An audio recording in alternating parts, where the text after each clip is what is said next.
Hi, today we are in conversation with Mr. Sanjay Krishnan. He is the founder of Lithium Urban Technologies, and we are going to talk about electric mobility and sustainability. Sanjay Krishnan, founder and CEO of Lithium Urban Technologies. Thank you, Sanjay, for taking the time It's out such a and pleasure and privilege to be invited for this forum. Thank you so much. leading an e-mass organization. I mean, how has the journey been so far, and why electric mobility in the first place? Our journey, has been one for the last 8.5 years. We started in 2014 when electric mobility was not as sexy as what it is today. Right. And people often ask me, so how would I kind of take a plunge? It was really based on some very macroeconomic bets, so to say. It was a hypothesis at that stage. Those bets were essentially that, hydrocarbon availability would reduce and the prices would increase. So that was one vector. Second one was science and scale would reduce the cost of renewable energy. Right. Three was that batteries, would become far more energy efficient and more denser. So the energy density of the batteries would only improve over time because lots of research was going on, lots of private equity money was coming in, corporate research was going on. And when you visualized it and you said India, like many other countries in the world, are energy deficient, right? So we as a country, we kind of import roughly 95% of our hydrocarbon needs, right? And transportation is absolutely essential for the economy. Roughly 20% of average common man in India spends 20% of their wallet on non-discretionary travel, right? So if you have to go from home to office or your place of work or do something that makes you earn your wage, and that's fairly large sum of money. And so one looked at it and it said, hey, you know what? Every time Iran catches a cold, we catch pneumonia, right? So to say. Right? Well said. And there's very little pass through of that inflationary cost on hydrocarbons to the common man. Right? So therefore, government keeps subsidizing. Government should rather spend on healthcare and stuff like that, education, healthcare, rather than on subsidizing fuel. So one of the hypotheses was all that's going to go away over a period of time. And what's going to be the impact on the cost of mobility, right? And essential mobility. And when you looked at a car per se, right? The car per se is a very inefficient asset, right? On the retail side, you and I and other people buy a car because of vanity. Right. We use it very, very less, right? Maybe 40, 50, 100 kilometers a week, right? And therefore, if that asset could be swept and you could use renewable energy to power that mobility, the arbitrage would be huge, right? And therefore, that was the bet saying, hey, can we power urban mobility using renewable energy? Of course, at that time, when you looked out, there was only one car. It was the Mahindra Reva. Chetan had built that. It was a two-door car. It was positioned as the third car for the Indian household, right? It was really never intended to drive more than 100 kilometers a week if you're lucky. And we took what we had, we kind of ran some tests. With their help, we created what was India's first fast charger. We created a fast charging port in the car. And we said, hey, simulated whether we could run that car about 225, 250 kilometers a day. So we did that for the first 2 months, proved our hypothesis that that vehicle was good enough to actually work. And it was actually a very good vehicle. And we decided to then say, hey, where can we put it to use? Obviously, when you look at, because the car was more expensive, but the operating costs were lower, the idea was that, only commercial mobility, where you did large number of kilometers a day, it would be viable then. Because we wanted to start with a viable alternative, not just green, right? Absolutely. Only then the business becomes scalable. And therefore, we looked at commercial mobility. Now, if you look at commercial mobility per se, people look at mobility as in a very monolithic manner, right? But mobility, as any other market, is very, very segmented. It's very application specific, right? But we decided to break it into two parts. So one is B2C, which is your curbside taxi, your Kali Pili and stuff like that. Right. But then, in 2014, 2015, to actually then put a two-door car, we were bootstrapped then. In any city, you would need 3,000-4,000 vehicles to make it into a habit. Then you need charging infrastructure.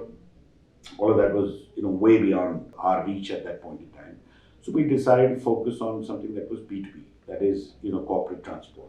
And what we found, there were lots of variables that kind of favored electric mobility in corporate transport. One, the volumes were very high in the sense that a car actually did, a lot of miles in a day because they work 24/7. Right. So like how a manufacturing company works for, 3 shifts. Some of these IT companies work, 12 shifts, 14 shifts in a day. Right. So every half an hour or 1 hour, you had people coming in, going out.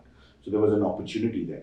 Two, there's no seasonality, there's no cyclicality, and most importantly, it's business critical because roughly about 6 to 8% of the, I would say, the cost base is on transportation. And for a CFO or a CEO, when he looked at it and said, "Hey, every time the hydrocarbon cost went up, your cost of transport and your cost of mobility went up, right? So it kind of hurt your bottom line." And therefore, with a rational buyer, you could always say that if the car can run 250 kilometers a day, and we can make it run 250 kilometers a day, is there a way in which we can save you money? So the pitch really came out to saying, can we save you money by moving you from an ICE fleet to an EV fleet? Of course, that was a hypothesis. Tesco, the British retailer, had a very big center in Bangalore that we piloted the first few cars there. And then they came back with a proposal which they said, "Hey, can you guys replace all our ICE fleet with our EV fleet, with your EV fleet?" And while that was great, it was almost like a shocker for us, right? They said, "Come back with a proposal, and if you don't want to replace it, then we won't even take even one of your cars. But take it all or don't take it at all." And that meant within a span of 2 months, we obviously had to write the software, right? Because all these cars, we had to get them connected to the cloud, and you had charging infrastructure. Obviously, you had to raise capital. How do you buy the cars? So you have to crack the nut on that. How do you hire the drivers? Crack the nut on that, and then actually run the operations and learn to run the operations at that stage in a span of 2 months. And then from there on, we've gone strength to strength, right? That's really the story that we kind of gambled, I would say, or we placed our bets, right, on the fact that going forward in the future, if clean air and clean water were to have value, then the only way is to replace hydrocarbons with renewable energy and power our urban mobility with renewable energy. Right. That was the long and short of it. Fabulous story. You talked about how critical customer experience or commuter experience is. With regards to your company, now, is there a metrics you have with regards to mapping the efficiency of electric mobility? I think that's a very valid question. No one buys green mobility, or everyone buys mobility, and the saving on CO2 footprint is only a byproduct. Right. So what do people buy? People buy, the hygiene elements are safety.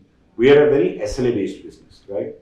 40% of the workforce of most of our clients is women, right? And they work 24/7. So you have to ensure that there's safety, security, you're timely, right? So you've got to get that many people into office on time and take them off, on time, 24/7, 7 days a week. So that's a hygiene element. And of course, the whole thing is predicated on saving money. Right. So how do you save money, right?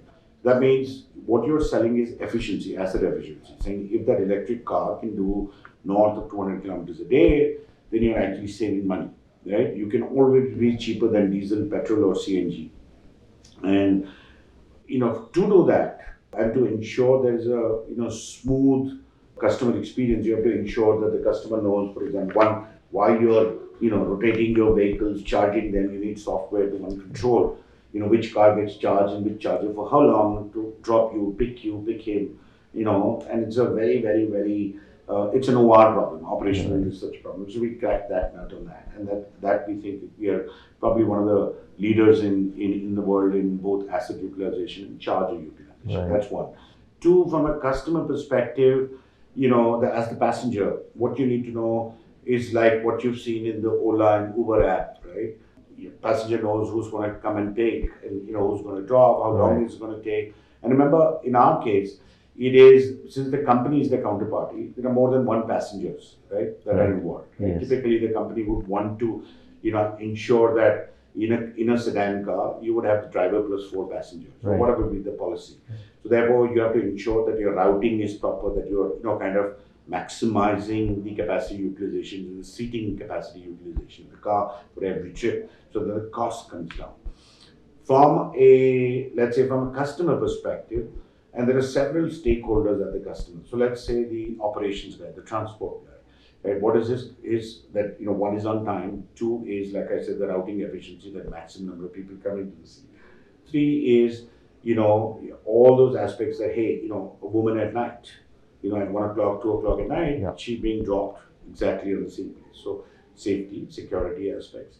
And then from the CFO perspective, they are looking at saying, hey, is the cost managed? So is your cost per employee per month, lower than what it is? And from our perspective, what we've delivered is up to 40% reduction in costs. What we've delivered is an outstanding safety record in which we haven't had a single injury or a fatality over, and we've driven roughly 350 million kilometers, electric kilometers to date. Right. And that is equivalent to all of Nissan Leafs in the world, that they have put together on this planet.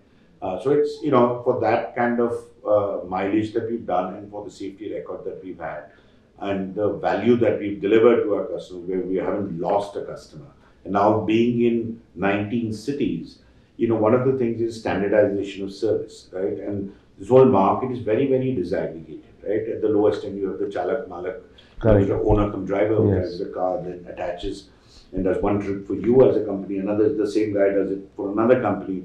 So there's a lot of service elements that are otherwise very loose. So with our whole operating model, we kind of tighten all the bolts in such a way that just like an airline gives you a uniform standard of service, or any corporatized service gives you that wherever you go, you get that assurance from Lithium. And obviously it's easier to say, but very difficult to do, because it involves that whole training, involves processes, involves technology.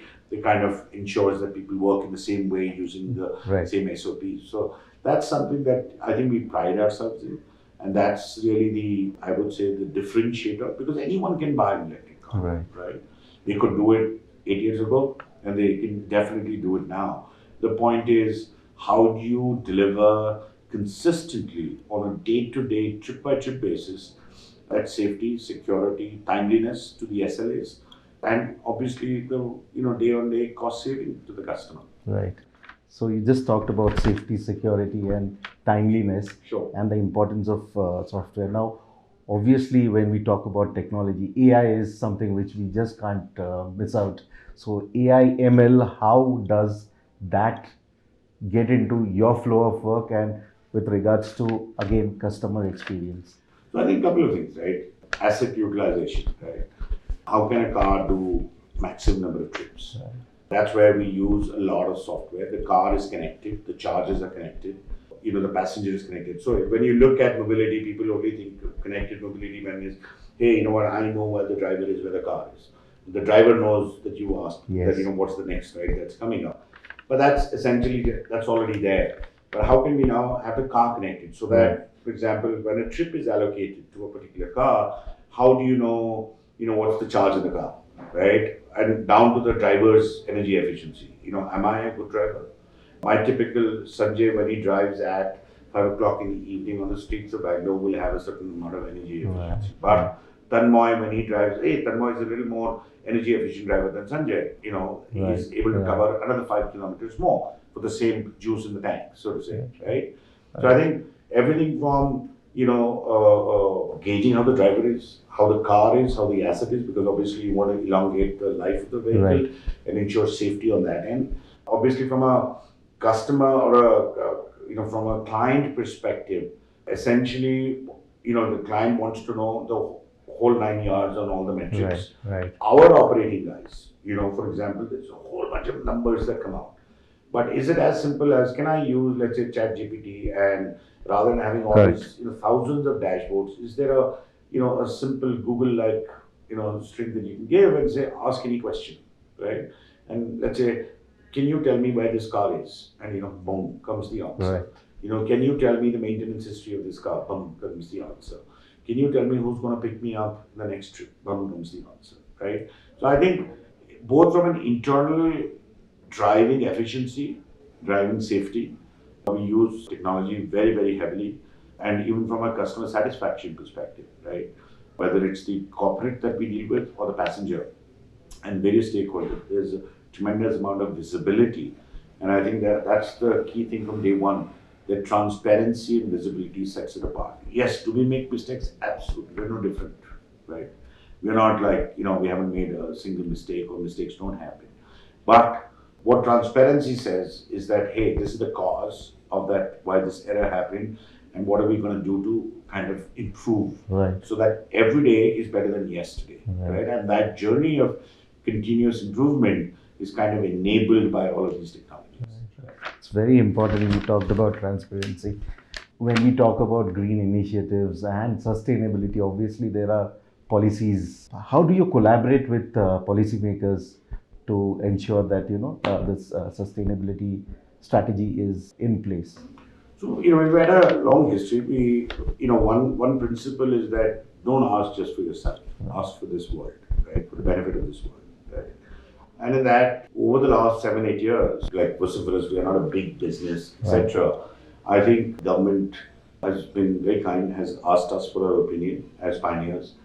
So everything from, for example, the Fame 2 structures, to the green number plate. So in our office, you would have seen that these yellow number plates of the first set of vehicles. Right. We actually worked with the government and created this whole fund of putting green number plates for electric cars, so that they could be identified for whatever reason it might be, and whether it's tolls, whether it's preferential parking and stuff like that, right? Then a person can visually see that this is an electric car, and therefore it's parked in the right spot and the preferential spot, or without tolls and stuff like that. Electric cars and chargers are conjoined twins, right? And when the first cars came, all the charging protocols were proprietary. We kind of worked with the government in creating a standard for India, right? Which made sure that whatever capital investment whoever made in charging infrastructure was fungible across various cars that came about over a period of time, right? So that at the end of the day, it is not like I put a charger in 2015 and in 2020 the charge is useless, because none of the cars that were made in 2020 could use that charger. So both forward and backward compatibility, that when charging or CPOs, right, as they're called today, come about as a separate business segment, they are able to cater to the wider network of vehicles, whatever are there. I think things like that we work with the government. From our perspective, I think the government has done fantastically well in promoting electric mobility, whether it's two-wheeler, three-wheeler, four-wheeler, or even buses. I think we've all seen what the government has done in terms of converting municipal buses into electric. I fundamentally believe that there's no need for subsidy anymore. I think that path is taken over. The government has done that similar thing for two-wheelers. I think over a period of time that will get phased out. I think at one point people don't know, but the amount of subsidy that there was on electric vehicles was as much as what Norway gives, right? So when you look at the 5% GST, you look at the lower duty rates on batteries, and then you look at all the other, no road tax, no this tax, whatever. I think when you put all of that together, it's fairly a substantial sum. And I think over a period of time, this will go away, and this should. Because like I always say, government should invest more in education, healthcare, and stuff like that for the future. And and then they can have a regulatory structure in which, like the Delhi government, where say during the day you can't have diesel vehicles, no new diesel vehicles can get registered for public mobility purposes. I think those things are very good. Like BS6, great thing, which kind of made sure that all these gas guzzlers, emitters were moved out. I think the bar should move higher. I think the government's doing the right things. Of course, they have pressure from the big businesses, but I think they realize that he or she who votes, wants clean air, wants clean water, and that's basic necessity and the right of every citizen. And I think they're doing their bit. Whenever asked, we've contributed. We've seen great insights coming from the government and proper reciprocation of steps. So nothing more that I would ask for from the government. Right. So, I mean, we're certainly in the right direction, thanks to the support of the government as well. So, quickly, how do you assess the future of electric mobility in India? You've already talked about the subsidies and the other things, but going forward, in terms of, say, pure transportation. I think, there's a huge revolution that's happening, right? And if you look at it, if you go to, say, UP or Eastern UP, you go to Bengal, places like that, right? Which people say are, whatever, lower income states. Even there, people have, large amount of public transport, whether it's three-wheeler, whatever, has moved to electric. Right. Fundamentally, that's because it's economically viable for the passenger and it's for the operator. Right. Right. One might argue that the safety is poorer, this, that, but at the end of the day, people have gone into that. I think that's where the real revolution is in India. Of course, over a period of time, the government can help improve the safety standards and stuff like that. But I think people have realized the value of electric mobility, right? Even in small tier 2, tier 3 towns. On the other side, on municipalities, I think buses becoming electric, of course, are there.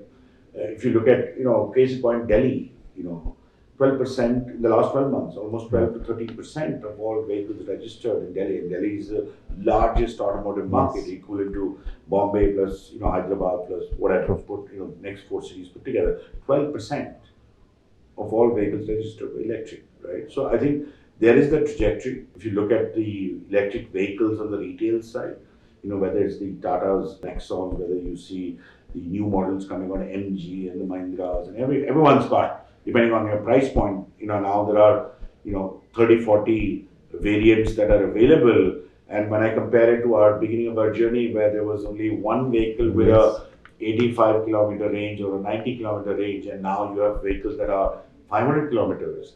I think it's phenomenal. I mean, I've taken a personal journey from Bangalore to Siachen Base Camp in an electric vehicle, right? Somewhere in the middle of, just at the tail end of COVID. And all of us from the office and a couple of other friends, we actually undertook this journey. And we were surprised that, everywhere we went, there were already stations coming up. We set up in that journey 18 stations, all about, I think, 12,000 feet, right? And that part, which really needed, I think, the most pristine and most, I would say, ecologically fragile part of India. And I think more people will do that. I think there's a lot of energy, there's a lot of entrepreneurship. India has always been a country of entrepreneurs, and therefore people are realizing there's an opportunity and setting up charging infrastructure. And I've seen people go from Hyderabad to Kanyakumari in an EV, right? Just retail guys just going there, charging their stuff, moving forward to the next place. So I think it'll happen. It's already happening in three-wheelers, two-wheelers, buses. Yeah, I think it's bang on, and it's all economic. The good thing is people are saving money, right? Because the prices of petrol, diesel are up here, CNG is up here, and electric, vehicles. There's a huge amount of arbitrage. People are utilizing that. India has always been the dil mange more kind of an economy, right? So any kind of saving, we use even plastic bags, right? Yeah. So I think this is a great opportunity for people to catch on to that, and I think the future is absolutely bright for electric mobility. Talking about future, what is Lithium Urban Technologies' vision, with the perspective of electric solutions with a green initiative? So I think when we stay our course, right, we've grown 5x in the last 1 year, right, which is testament to the team. So that's also another barometer that this market is now kind of mainstreaming, right? So one is we stick to our course, better vehicles coming out. We've always invested a lot in charging infrastructure. So very few people know that we've actually we own and run probably one of the largest charging infrastructures in India. It's for our internal use, but that enables us to kind of cater to the expanded market. As vehicles improve, we have now done intercity. We cater not only to the normal employees in the company, but also the CEOs. So the TAM, the addressable market is really mushroomed for us. We've done MOU, as you see, with Uber, in which we're putting in about 10,000 vehicles, again, into the street, because we've got massive charging infrastructure. How do we leverage that? The third thing is, of course, we will get new form factors in. We did, foray into freight, right, which is electric mobility for last and mid-mile operations. And of course, as we get into, we work with our sister company Green Style and look at electric buses, both for the corporate segment. other applications. But I think we understand the electric vehicle, like I said, having worked with it for about 8 years now, collected a lot of data. We know the application specificity. We can work with developers, and fundamentally, I think the electric vehicle being much more easy. It's like a mobile phone on wheels, right? Or Lego blocks. So, can you now create application specific products which are far more capital efficient, right, and operate them better, and that's what we are really good at. Right. So yeah, we continue to stay the course, find opportunities both in India and abroad, and kind of exploit them to the best of our ability. Wonderful, Sanjay. Any anecdotes you want to share with our audience as a founder and a CEO of EMAS? I think not an anecdote. I think it's a learning. I think perseverance is a huge key, right? Taking a bet, right? From everything from 8 years ago, then we had COVID, Right. in which mobility came down to pretty much zero. At that point, we didn't have any friends, so to say, right? Everyone, wanted to optimize their own stuff, whether it was a banker, whether it was customer, the XYZ. But we persevered, saw through the end of the tunnel, because there were a lot of really good companies that kind of folded up during the COVID period, Right. but we survived. And because we were very, very prudent with our cash at that point. At the same time, we didn't let go of people or drivers. We took care of them. In fact, we got all of them even vaccinated and stuff like that with the help of a lot of friends and well-wishers in India. So I think it's just, and we came out, and like I said, post-COVID, between April 2022, when I would say COVID really kind of companies started opening up, and today we've grown 5-6x. That is only possible because we kind of believed in ourselves, believed in the team, and we did it together. And customers came back with a bang, worked with them. It was a difficult period for them, difficult period for us. But I think working together with the customer, keeping your ears to the ground, Right. being really honest about what is it that we are in pursuit of, right? I think it's very important. And I think I'll just leave it on that message, saying being honest to the cause and honest to yourself is probably the most important thing. And having practiced it now on more than one occasions, I think it's like in the DNA of the company, right? So Right. it's a little bit, I would say. On that note, Sanjay, thank you very much Thank for you. your wonderful insights, and I wish you all the best Thank you. for your future And ventures. I'm really, really privileged to be on this platform. Thank you very much. Pleasures are ours. Thank you. Thank you.